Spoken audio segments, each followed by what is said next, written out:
ॐ अज्ञानतिमिरन्धस्य ज्ञानञ्जनशलाकया चक्षुरुन्मिलितं येन तस्मै श्रीगुरवे नमः। नमः ॐ विष्णुपदाय कृष्णपृष्ठाय भूतले श्रीमते भक्तिवेदान्त स्वामिन् इति नामिने।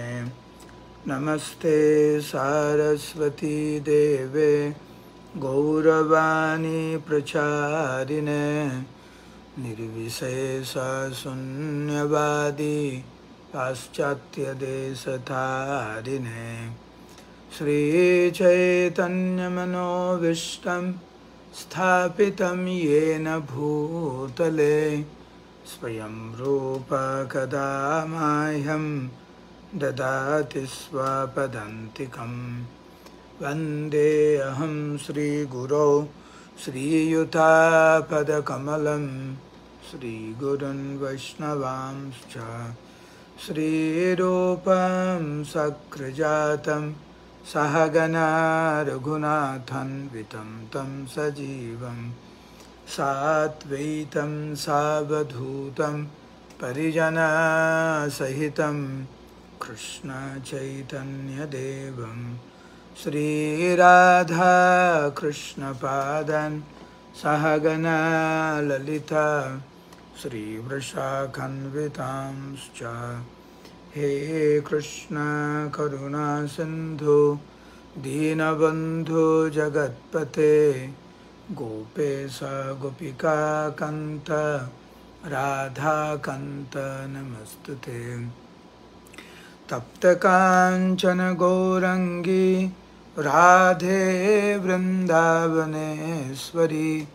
वृषभानुसुते देवी प्रणमामि हरिप्रिये। नीलाचलनिवासाय नित्याय परमात्मने बलभद्र सुभद्राभ्यां जगन्नाथाय ते नमः। नमो महावदन्याय कृष्ण प्रेम प्रदायते कृष्णाय कृष्ण चैतन्य नमने गौरत्विषे नमः। वाञ्छाकल्पतरुभ्यश्च कृपा सिन्धुभ्यैव च पतितानं पावनेभ्यो वैष्णवेभ्यो नमो नमः। जय श्री कृष्ण चैतन्य प्रभु नित्यानंद श्री अद्वैत गदाधर श्रीवासदि गौरभक्तवृंद। हरे कृष्ण कृष्ण कृष्ण हरे हरे, हरे राम राम राम हरे हरे। मूकं करोति वाचालं पंगुं लंघयते गिरिं यत्कृपातमहं वन्दे श्रीगुरुं दीनतारिणं परमानन्दमाधवं श्रीचैतन्य ईश्वरं। नमः ओं विष्णुपदाय कृष्णपृष्ठाय भूतले श्रीमते जयपताका स्वामिनिति नामिने। नमः आचार्यपादाय निताय कृपाप्रदायिने गौरकथा धामदाय नगरग्रामतारिणे। हरे कृष्ण। उपस्थित समस्त गौर भक्तवृंদের শ্রী চরণ কমলে আমার সশ্রদ্ধ প্রণাম। আপনাদের কৃপা ভিক্ষা চাইছে। গতকাল আমরা শ্রবণ করলাম কিভাবে ভগবান ঋষভদেব ওনার লীলা সম্বরণ করলেন। তো লীলা সম্বরণ করার পূর্বে ভগবান ঋষভদেব ভরত মহারাজকে, ওনার জ্যেষ্ঠ পুত্র ভরত মহারাজকে এই পৃথিবীর সম্রাট রূপে উনি স্বীকৃতি দিয়ে গেলেন এবং অন্য সমস্ত সন্তানদেরকে বললেন তোমরা ভরত মহারাজের কথা মেনে চলবে। ভরত মহারাজ ভগবানের শুদ্ধ ভক্ত ছিলেন। আর ঋষভদেব বলেছেন যে আমি তোমাদের যা উপদেশ দিচ্ছি সেগুলোকে বাস্তবে রূপদান করবে।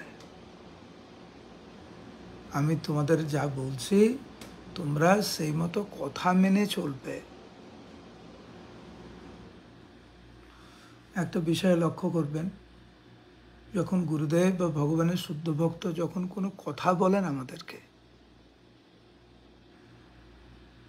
যদি কোনো সৎ উপদেশ আমাদেরকে প্রদান করেন, সেগুলো কিন্তু আমাদের মঙ্গলের জন্য। সেগুলো পালন করার মাধ্যম দিয়ে আমরা আধ্যাত্মিক জীবনে টিকে থাকার শক্তি পাই, হতাশাগ্রস্ত জীবন থেকে আমরা মুক্তি পেতে পারি।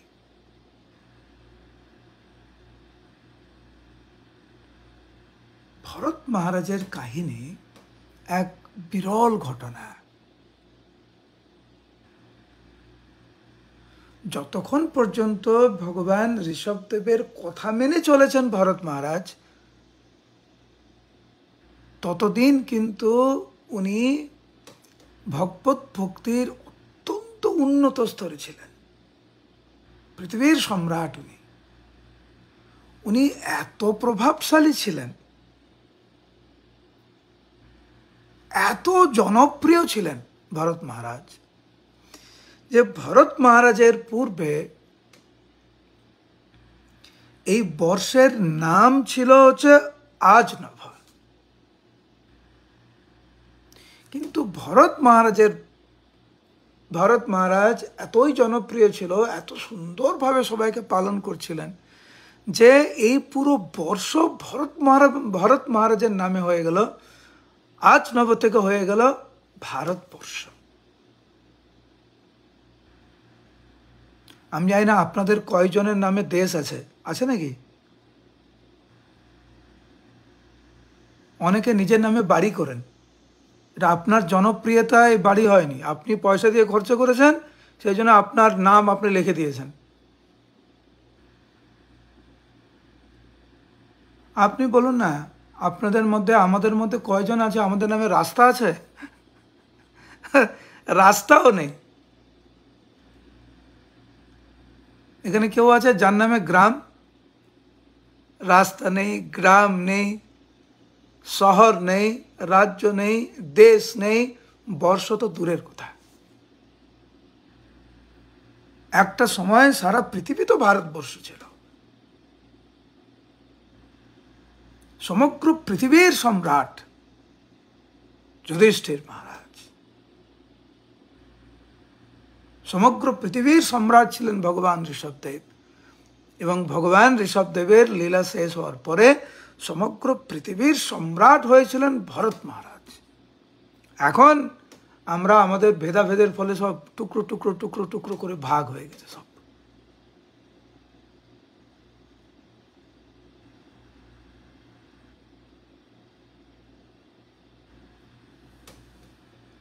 এখনো অনেকে জীবিত আছেন যারা দেখেছেন ভারত মানে ইন্ডিয়া, বাংলাদেশ, পাকিস্তান, শ্রীলঙ্কা, তারপরে অনেক ছোট ছোট দেশ একসাথে ছিল। অনেকেরই তো দেখা, জানি না ভবিষ্যৎ কি হবে। কিন্তু ভরত মহারাজের প্রভাব এতটা ছিল যে সারা বর্ষ হচ্ছে উনার নামে। কতটা জনপ্রিয় ছিলেন উনি।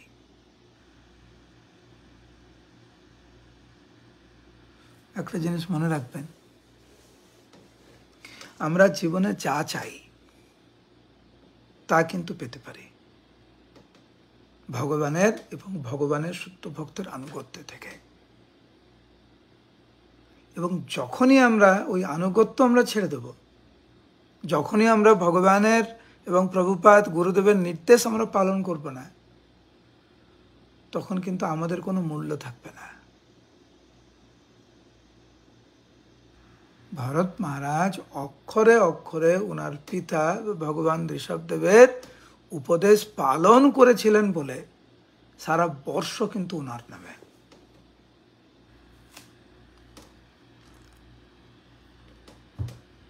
প্রভুপাদের শিষ্যরা প্রভুপাদের নির্দেশ মতো চলেছিলেন বলে আজ এক একজন প্রভুপাদের শিষ্যকে দেখুন, ওনারা যা করেছেন আমাদের কল্পনার অতীত,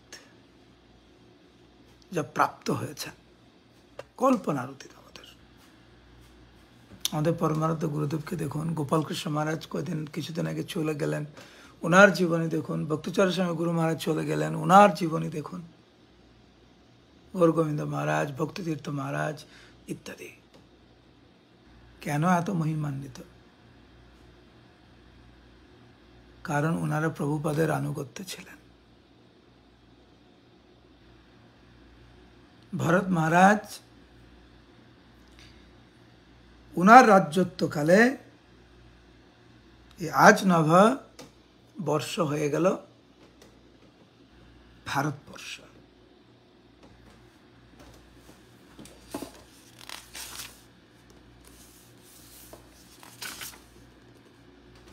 সুদর্শন প্রভু,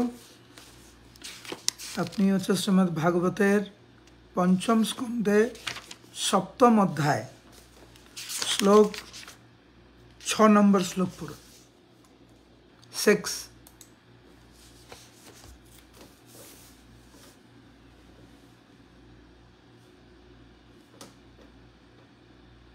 বিভিন্ন যজ্ঞের প্রারম্ভিক কার্য সম্পাদন করার পর মহারাজ ভরত তার ধর্মের নামে ভগবান বাসুদেবকে নিবেদন করেছিলেন। অর্থাৎ তিনি সমস্ত যজ্ঞ বাসুদেব শ্রীকৃষ্ণের প্রসন্নতা বিধানের জন্য অনুষ্ঠান করেছিলেন। মহারাজ ভরত বিচার করেছিলেন যে যেহেতু দেবতারা হচ্ছেন বাসুদেবের বিভিন্ন অঙ্গ প্রত্যঙ্গ, তাই বৈদিক মন্ত্রে যে সমস্ত দেবতাদের বর্ণনা করা হয়েছে তিনি তাদের নিয়ন্ত্রণ করেন। এইভাবে চিন্তা করার ফলে মহারাজ ভরত কাম, ক্রোধ, লোভ আদি সমস্ত জড় কলুষ থেকে মুক্ত হয়েছিলেন।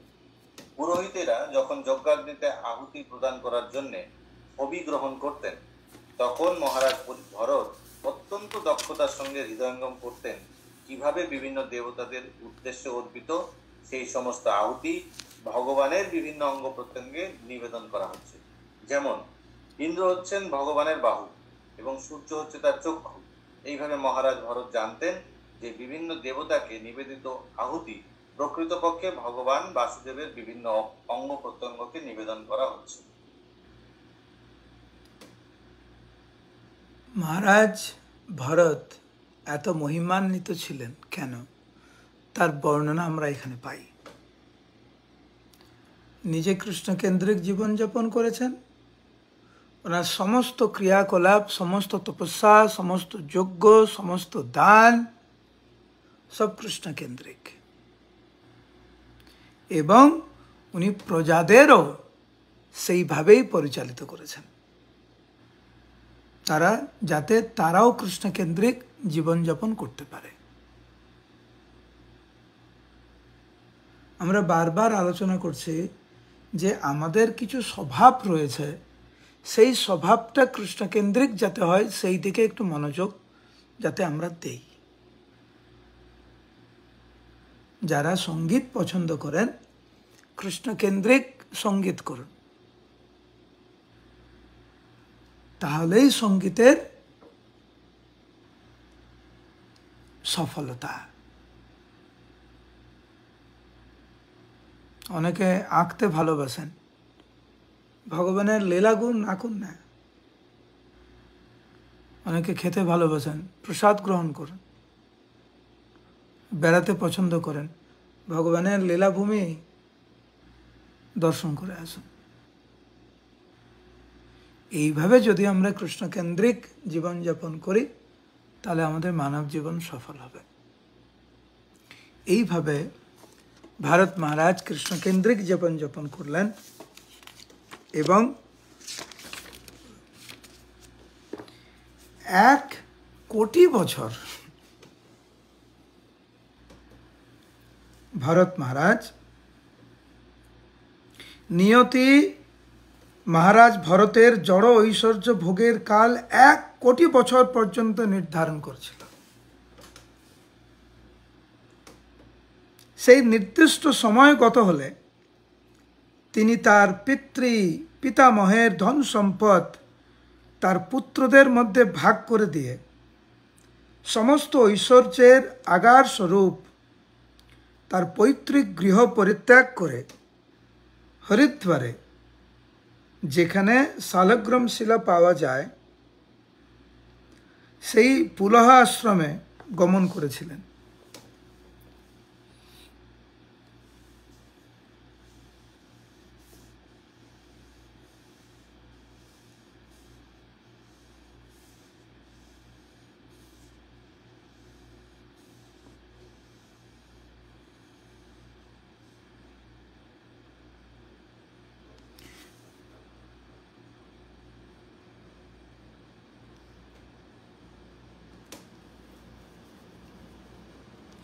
আমি শুধু এখানে দেখছি যে হরিদ্বার শব্দটি কোথা থেকে আসলো।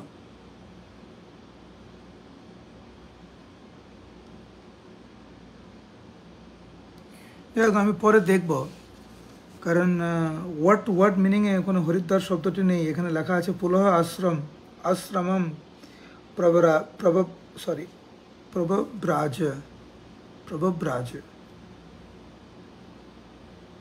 ঠিক আছে, এটা পরে আমি আর একটু দেখব আমি। তো এইভাবে ভারত মহারাজ ওনার নির্দিষ্ট সময় যতদিন উনি ভেবেছেন এই দায়িত্ব পালন করা উচিত ততদিন করেছেন। তারপরে সব কিছু উনি যা পেয়েছেন ওনার পিতার থেকে সব কিছু ওনার পুত্রদের মধ্যে তা বিতরণ করে উনি বানপ্রস্থ নিয়ে উনি চলে গেলেন পুলহ মুনির আশ্রমে। আমি এই জন্য এটা খুঁজছি, কারণ বিহারে আমাদের পাটনা আছে না, পাটনা ক্যাপিটাল, পাটনা থেকে 20 কিলোমিটারের মধ্যে কিন্তু গণ্ডকী নদী আছে। আর গণ্ডকী নদী তো হরিদ্বারে নেই। সেই জন্য আমি এটা আরেকবার একটু দেখতে হবে আমাকে। যেখানে শালিগ্রাম শিলা পাওয়া যায় সেটা তো গণ্ডকী নদী, আর হরিদ্বারে তো গণ্ডকী নদী নেই আমার জানা মতে, হয়তো আছে, দেখতে হবে। সাধারণত গণ্ডকী নদী, যদিও গণ্ডকী নদী কিন্তু গঙ্গাতে মিশেছে পাটনাতে, আমি দেখলাম। কিন্তু পুলহ মুনির আশ্রম কিন্তু পাটনা থেকে মাত্র 20 কিলোমিটার দূরে, এবং সেখানে জনসাধারণ এটা বলে থাকেন ওইখানে ওনার পুলহ মুনির আশ্রমে, সেখানে ভরত মহারাজের লীলা। যাই হোক, আরেকবার দেখবো আমি।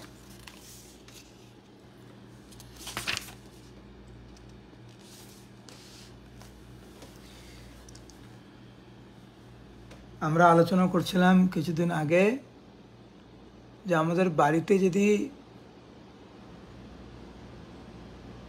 এখনো যদি বলা হয় যেগুলো যেগুলো আপনার প্রয়োজন নেই সেগুলো বাড়িতে পরিষ্কার করে দেন, আমরা কিন্তু 10টা জিনিস যেটা ফেলার কথা সেটা 2টো ফেলে 8টা কিন্তু রেখে দেবো।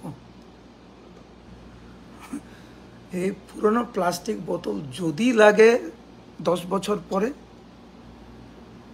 বলা যায় না। আমি তো উদাহরণ দিয়েছিলাম যে ঝগড়াঝাটি হচ্ছে এক্সপায়ার্ড মেডিসিন ফেলবে কিনা, সেটা নিয়ে স্বামী স্ত্রীর মধ্যে ঝগড়া। আর পুরনো জামা কাপড় যেগুলো আপনি ব্যবহার করছেন না, 5 বছর 10 বছর হয়ে গেছে, সেগুলোও ফেলবে না। আর এখানে ভরত মহারাজ সমগ্র পৃথিবীর সম্রাট হয়ে উনি যা পেয়েছেন সব কিছু বিতরণ করে বৈরাগীর মতো সব ত্যাগ করে চলে আসছে। এটা সাধারণ ব্যাপার না। এটা এবং সব কিছু ত্যাগ করে উনি পূর্ণরূপে ভগবানের সেবায় উনি নিযুক্ত হলেন।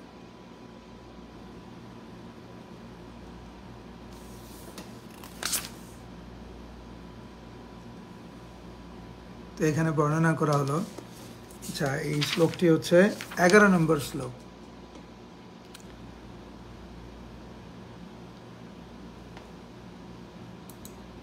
পড়ুন আপনাদের মধ্যে একজন।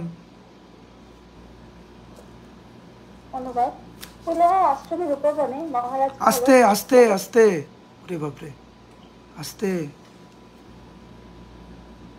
পুলহ আশ্রমের উপবনে মহারাজ ভরত একাকী বাস করে বিবিধ কুসুম, কিশলয়, তুলসী, গণ্ডকী নদীর জল, কন্দমূল, ফল প্রভৃতি বিবিধ নৈবেদ্যের দ্বারা ভগবান বাসুদেবের অর্চনা করতে লাগলেন।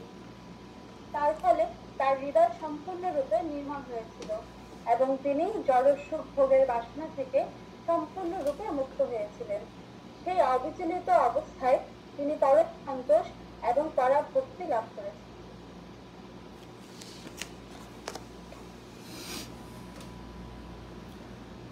মহারাজ ভরত সব কিছু পরিত্যাগ করে আশ্রমে বৈরাগীর মতো থাকলেন, নদীতে স্নান আর বনে জঙ্গলে যা পাওয়া যায় সেইগুলি গ্রহণ করে সম্পূর্ণ জড়সুখ বাসনা থেকে মুক্ত হয়ে অবচলিতভাবে ভগবানের সেবায় উনি যুক্ত হলেন, ভরত মহারাজ। প্রভুপাদ বর্ণনা করেছেন ভরত মহারাজ ভাব স্তর পর্যন্ত এসেছিলেন এবং উনি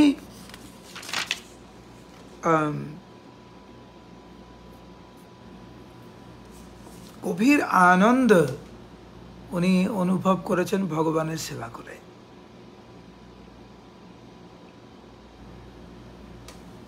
ভরত মহারাজ তো সাক্ষাৎ ভগবানের সন্তান।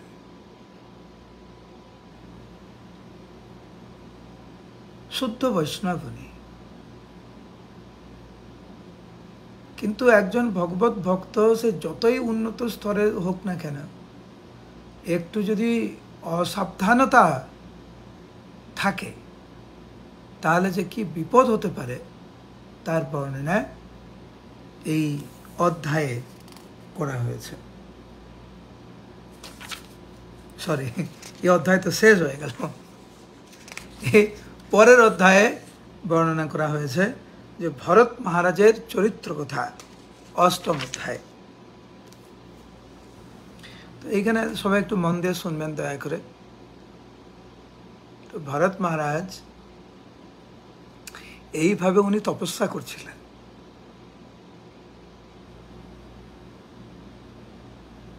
যেখানে তপস্যা করেছিলেন সেই স্থান এখনো রয়েছে ওইখানটায়। আমি এই 1.5-2 মাস আগে গিয়েছিলাম ওখানটায়। একটা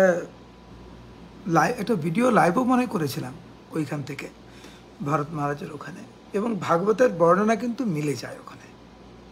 গণ্ডকী নদীর তীরে, বনে, পুলাহ মুনির আশ্রম, সুন্দর করে, খুব সুন্দর ওই জায়গাটা। তো একদিন ভরত মহারাজ স্নান আদি করে উনি গণ্ডকী নদীর তীরে বসে ভগবানের ধ্যান করছিলেন, তপস্যা করছিলেন। এবং সেই সময় একটি হরিণ, গর্ভবতী হরিণ, সে গণ্ডকের নদীর জল পান করছিলেন।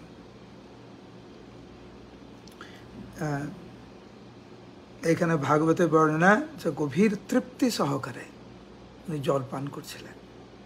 আর ঠিক সেই সময় একটি সিংহের গর্জন শুনতে পায়।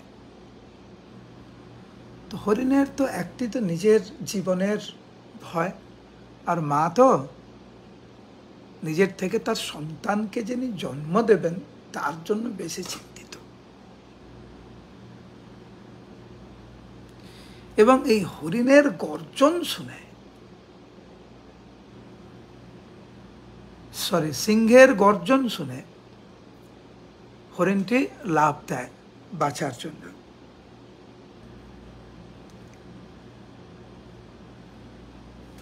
ভাগবতের বর্ণনা অনুযায়ী সেই হরিণটি পূর্ণ গর্ভবতী ছিল। সুতরাং ভয়ে সে যখন লাফ দিয়েছিল তখন তার গর্ভস্থ সন্তান যোনি নির্গত হয়ে নদীর প্রবাহে পতিত হল।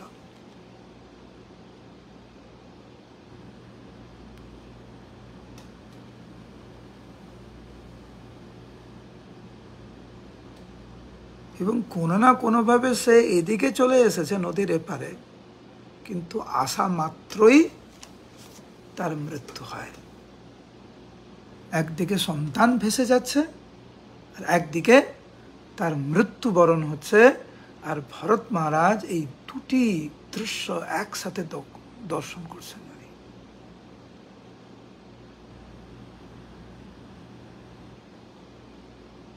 স্বাভাবিকভাবে যে কেউ এই দৃশ্য যদি দর্শন করে তাহলে একটু তো করুণা হবে, কিন্তু করুণার যেন একটা সীমা থাকে। কার প্রতি কিভাবে আমি করুণা করব, এটা নিয়ে কিন্তু খুব সাবধানতা অবলম্বন করতে হবে আমাদেরকে। গতকাল আমরা আলোচনা করছিলাম যে কিভাবে ভক্ত কারুর প্রতি হিংসা করে না, যেহেতু সবার মধ্যে ভগবান রয়েছে, সবার মধ্যে ভগবান রয়েছে, সমস্ত জীবের মধ্যে ভগবান, কিন্তু সেই সম্মানটা আমরা কিভাবে দেব। ফর এক্সাম্পল, কেউ একজন সিগারেট পান করছে, আপনি তাকে সম্মান দিচ্ছেন, তার মানে কি ওর সিগারেটটা নিয়ে আপনাকেও পান করতে হবে নাকি সম্মান দিতে গিয়ে? না। সম্মানটা কাকে আমরা কিভাবে প্রদর্শন করব, এটা অনেক সূক্ষ্ম বিচার। এবং যখনই এই সমস্ত গুণগুলি আমরা অপব্যবহার করি, আমাদের বিপদগামী হয়। করুণাও খুব, আমার অনেক কিছু ঘটনা মনে পড়ছে। সব ঘটনা তো সব ক্লাসে বলা যায় না, সবাইকে বলা যায় না, কিন্তু খুব সাবধান থাকতে হয় আমাদেরকে। এইখানে দেখা যাচ্ছে কি যে রাজর্ষি ভরত নদীর তীরে বসে সেই মাতৃহারা হরিণ শিশুটিকে নদীর জলে ভেসে যেতে দেখলেন। তা দেখে তার হৃদয়ে করুণার সঞ্চার হলো। তিনি বন্ধুর মতো সেই মৃগ শিশুটিকে স্রোত থেকে তুলে এনে তাকে মাতৃহারা জেনে তার আশ্রমে নিয়ে এসেছিলেন।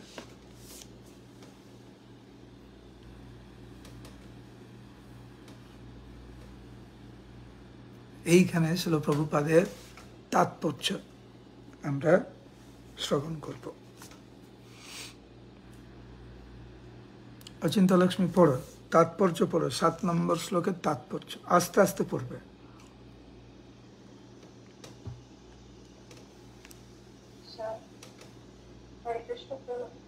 হ্যাঁ 7।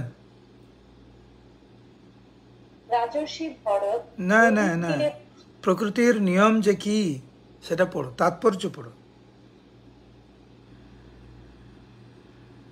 আমি তো অনুবাদটি পড়লাম। প্রকৃতির নিয়ম যে কি সূক্ষ্মভাবে কাজ করে তা আমাদের অজ্ঞাত। মহারাজ ভরত ছিলেন একজন মহান রাজা এবং অতি উচ্চ স্তরের ভক্ত। তিনি প্রায় ভগবানের প্রতি প্রেম ভক্তির স্তর প্রাপ্ত হয়েছিলেন, কিন্তু সেই স্তর থেকেও তিনি জড়জাগতিক স্তরে অধঃপতিত হয়েছিলেন।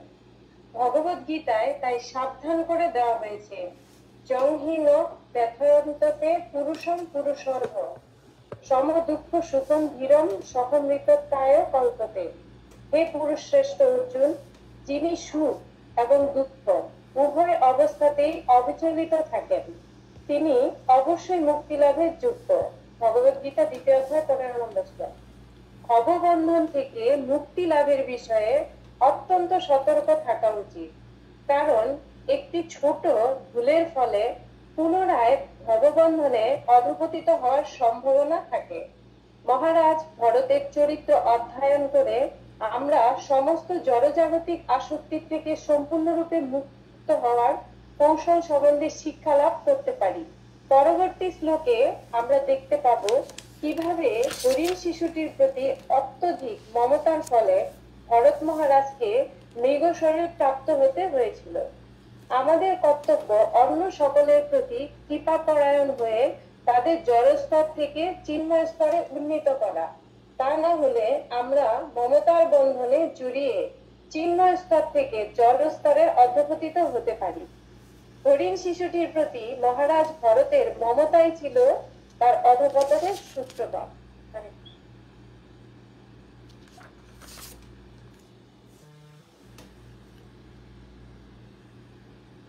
তো প্রভুপাদ এখানে অত্যন্ত সুন্দরভাবে আমাদের সামনে তুলে ধরেছেন যে আমরা যদি সাবধান না হই তাহলে আমরা মমতার বন্ধনে জড়িয়ে চিন্ময় স্তর থেকে জড় স্তরে অধঃপতিত হতে পারি।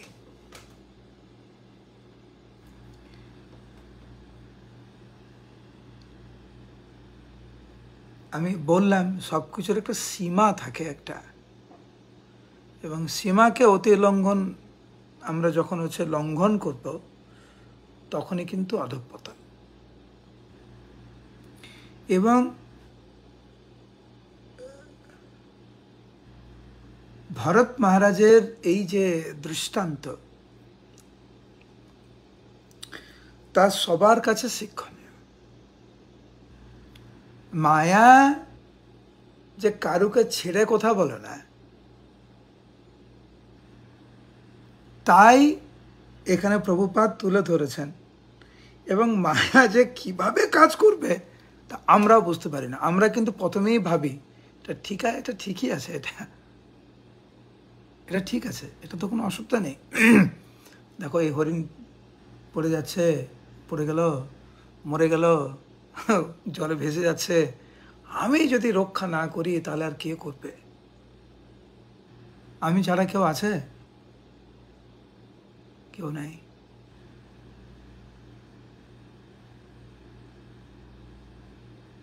এই যে মনোভাব আমাদেরকে, হ্যাঁ, হরিণ জলে ছোট্ট বা সবে জন্মগ্রহণ করে ভেসে যাচ্ছে, ওকে যদি না তোলা হয় ও তো মরেই যাবে হয়তো।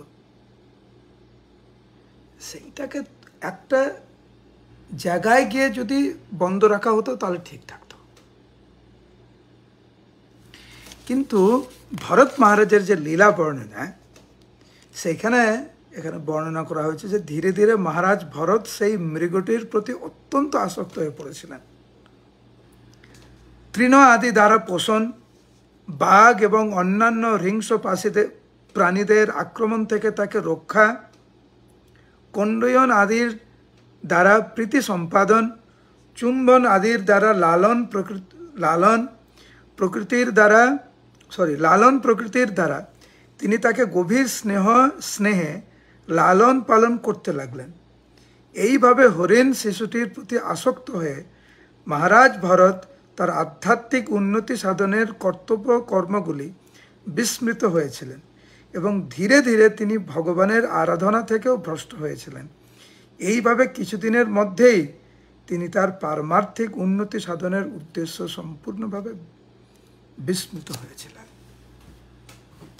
তো ভরত মহারাজ তো একটা উদ্দেশ্য নিয়ে সবকিছু পরিত্যাগ করে আসলেন। এখন হরিণকে বাঁচাতে গিয়ে উনার সাধন ভজন সব শেষ। এরকম কৃপা করে লাভ নেই কারুকে।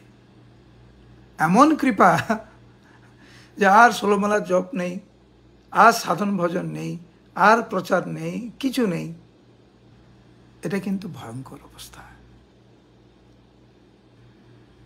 লালন পালন কৃষ্ণকেন্দ্রিক, স্নেহ কৃষ্ণকেন্দ্রিক, সেগুলো ঠিক আছে, কিন্তু কৃষ্ণকেন্দ্রিক বিহীন যত কৃপা, তথাকথিত কৃপা, আমাদেরকে বিপদগামী করবে।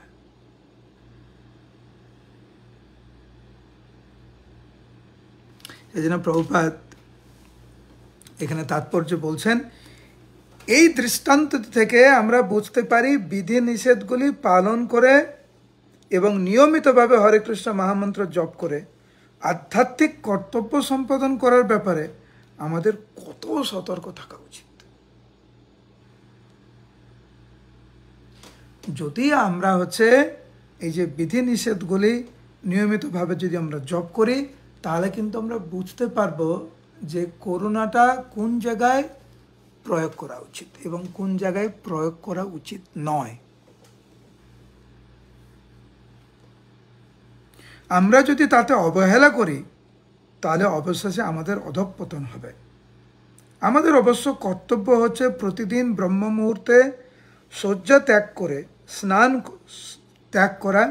স্নান করা, মঙ্গল আরতিতে যোগদান করা, ভগবানের শ্রী বিগ্রহের আরাধনা করা, হরে কৃষ্ণ মহামন্ত্র কীর্তন করা, বৈদিক শাস্ত্র অধ্যয়ন করা এবং আচার্য ও শ্রী গুরুদেবের নির্দেশ পালন করা।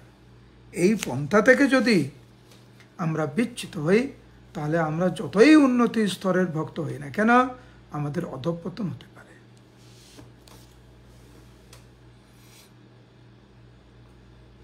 যথার্থ করুণায় তিনি প্রকাশ করতে পারেন যিনি আধ্যাত্মিক জগতে অনেক উন্নত।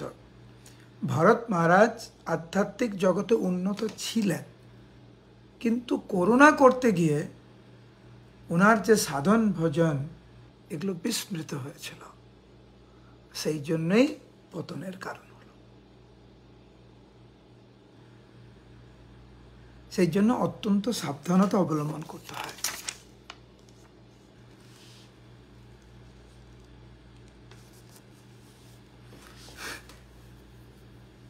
কেউ যখন কারোকে অনেক ভালোবাসে না,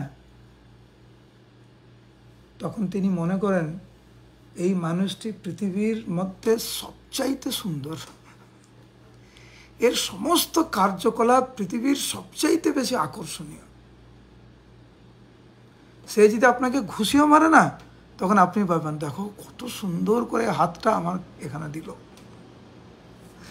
ভরত মহারাজ ঠিক এরকম হয়েছিল। মানে বাবা মা যখন তার সন্তানকে প্রথম হাঁটতে দেখে কত আনন্দ হয় না? যিনি বাবা মা না, আরেকজন ব্যক্তি, তিনি কি ততটা আনন্দ পান না? ও হাঁটছে, হাঁটছে তো কি হয়েছে? কিন্তু একজন ছোট্ট শিশু যখন একা একা জল পান করে, আগে জল পান করে দিতে হয়, এখন একা একা জল পান করতে পারে, আর বাবা মার কাছে এটা মানে অপূর্ব দৃশ্য। অপূর্ব দৃশ্য কি, ও একা একা গ্লাসে করে জল পান করছে। কেন এরকম মনে হয়? কারণ অত্যন্ত আসক্ত সে অন্যের কাছে। তো কি হয়েছে? ভরত মহারাজের কাছে এই ছোট্ট হরিণের প্রত্যেকটি কার্যকলাপ অত্যন্ত আকর্ষণীয় হয়ে উঠেছিল। দেখো এখন হাঁটছে, দেখো এখন কত সুন্দর করে ঘাস খাচ্ছে। আরে আপনার কখনো মনে হয় কোনো পশুকে ঘাস খেতে দেখে মনে হয় দেখো কত সুন্দর করে ঘাস খাচ্ছে? এইরকম দৃশ্য আমি জীবনে দেখিনি। দেখো কত সুন্দর করে ঘাস খাচ্ছে, না ও তো ঘাস খাচ্ছে। কেমন বিরাট ব্যাপার, ও তো হরিণ, ও তো ঘাস খাবেই। কিন্তু ভরত মহারাজের কাছে এটা বিরাট ব্যাপার। তো এইখানে বর্ণনা করা হয়েছে যে ভরত মহারাজ মনে মনে চিন্তা করতেন, আহা, এই অসহায় হরিণ শিশুটি ভগবানের কালরূপ চক্রের পরিভ্রমণের বেগে স্বজন সুহৃদ ও বন্ধুদের থেকে বিচ্যুত হয়ে আমাকেই আশ্রয় রূপে প্রাপ্ত হয়েছে। সে আমাকেই তার মাতা পিতা ভ্রাতা আত্মীয় ও সহচর বলে মনে করে। আমার প্রতি এর পূর্ণ বিশ্বাস আছে, আমাকে ছাড়া আর অন্য কাউকে জানে না। অতএব এর প্রতি মাৎসর্য পরায়ণ হয়ে আমার মনে করা উচিত নয় যে এর জন্য আমার স্বার্থহানি হবে। এর লালন পালন পোষণ এবং তোষণ করা আমার অবশ্য কর্তব্য। যেহেতু এ আমার শরণাগত হয়েছে, তাই আমি কিভাবে তাকে অবহেলা করতে পারি?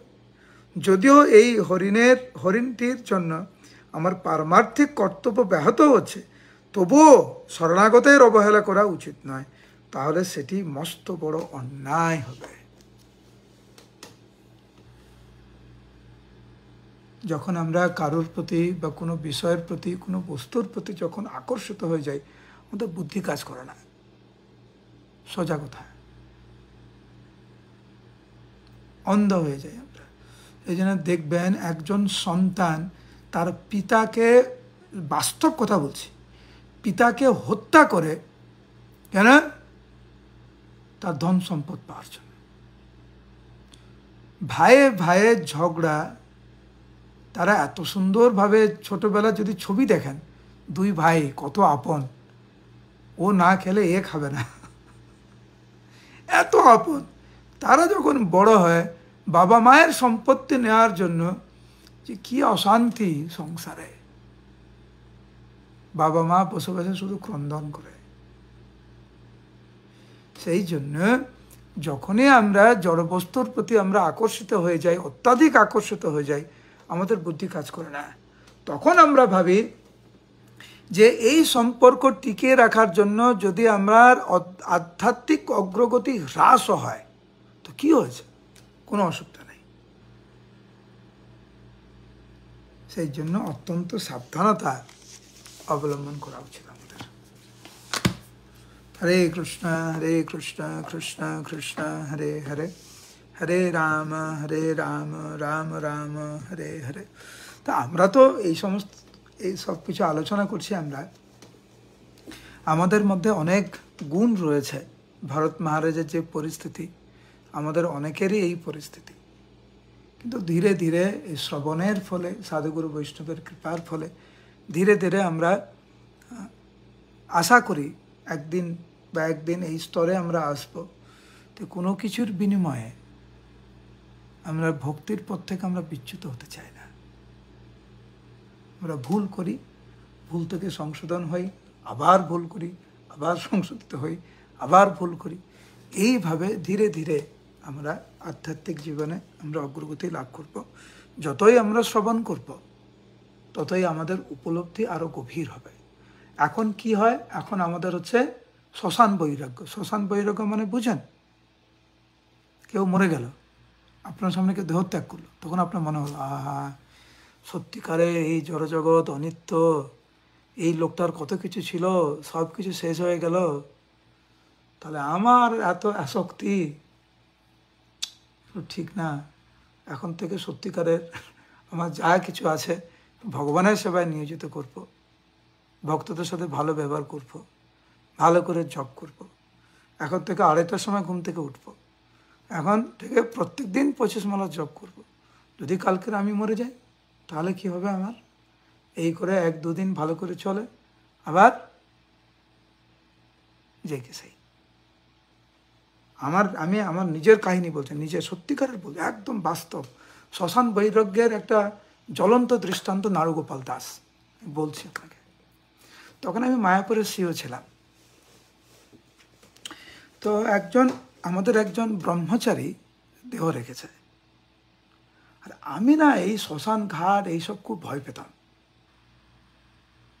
কিন্তু যেহেতু আমি পদে আছি, ব্রহ্মচারী মারা গেছে, তখন আবার বন্যা, মায়াপুরে বন্যা, চারিদিকে জল, আর এই দুর্যোগের মধ্যে ওই প্রভু দেহ রাখলো।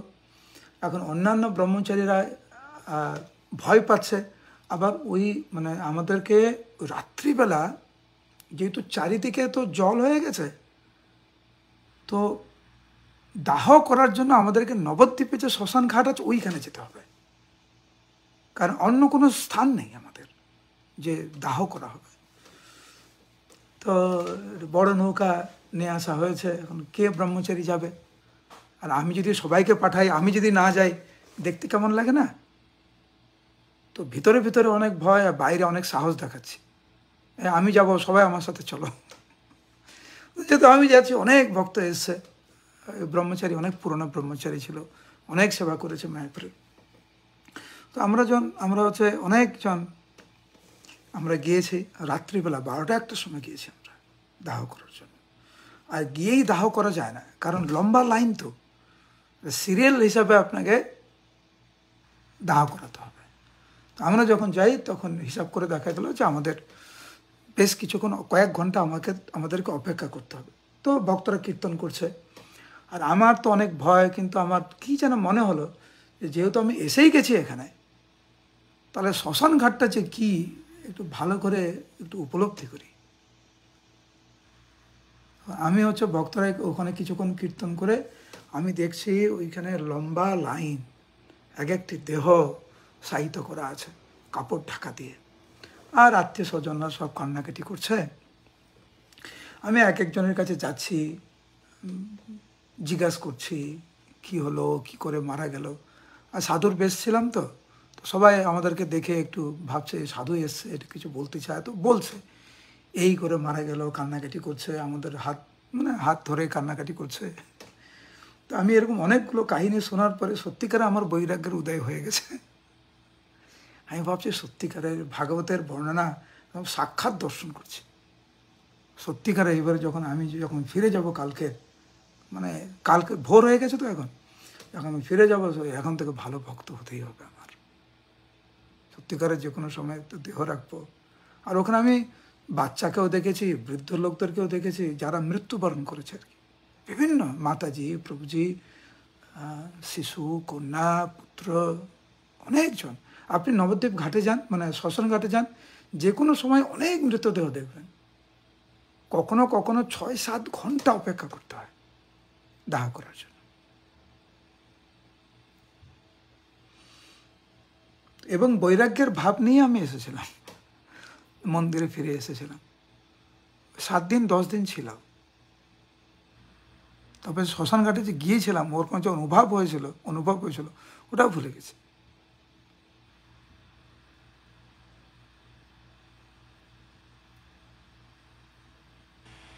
কিন্তু এরকম হবে কিন্তু আমাদের একবার না। এই শ্মশান বৈরাগ্যের মনোভাব অনেকবার হবে। কিন্তু আমরা আশা করি যে এই রকম উপলব্ধিগুলো হতে হতে হতে হতে একদিন গভীরে এই উপলব্ধি আমাদের প্রবেশ করবে। তখন আর শ্মশান বৈরাগ্য হবে না, তখন যুক্ত বৈরাগ্য হবে। যে ভগবানের সেবায় যা যা প্রয়োজন, আমার কাছে যা আছে তা আমি ভগবানের সেবায় নিয়োজিত করব। হরে কৃষ্ণ। রাইট কমলেশ, তোমার কোনো প্রশ্ন? বলো। বলছিলাম প্রভু, এই 7ম অধ্যায়ের 8ম শ্লোকে হরিদ্বার ওয়ার্ডটা আমাদের ভাগবতমে নেই। হরিদ্বার ওয়ার্ডটা নেই এখানে। আমি দেখছি, ওটাকে আমি একটু চেক করব। এটা আমাদের তাতে নেই, এই ওয়ার্ডটা লেখা নেই। ও, তোমার কাছে যে ভাগবতম আছে ওখানে নেই? নেই, লেখা নেই। ও আচ্ছা, আমার কাছে যে ভাগবতমটা আছে, এটা ইস্কনের প্রভুপাদের ভাগবত। হয়তো কিছু একটা, সেই জন্য আমি বলছি কিছুটা ভুল হতে পারে, কারণ গণ্ডকী নদী তো হরিদ্বারে নেই। আর তোমার কাছেও এটা আছে। আচ্ছা, তো যাই হোক, হয়তো পরে এটা আগে প্রিন্টিং হয়েছে না পরে প্রিন্টিং হয়েছে, ওটা একটু দেখতে হবে আমাকে। এটাই হবে। তোমার প্রিন্টিংটা কোন সালে দেখো তো? প্রথম দিকে যা, 3 নম্বর পেজে যা, ওখানে লেখা আছে।